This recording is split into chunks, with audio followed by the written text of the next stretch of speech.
说可不可以挡住我的脸唱？觉得好丢脸啊！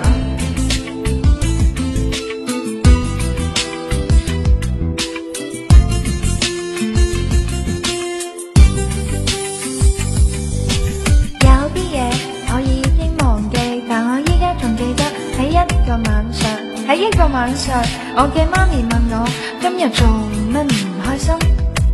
我話喺我想象中有一對滑板鞋，與眾不同，時尚跳舞肯定叻，成個城市揾遍所有嘅街都冇喎。佢話將來會揾到，時間會俾我答案。星期日我再次尋找，依然冇發現。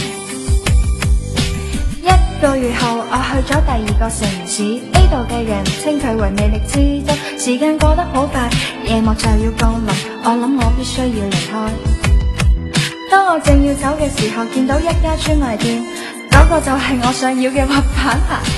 我嘅滑板鞋時尚時尚最時尚，回家嘅路上我情不自禁摩擦摩擦，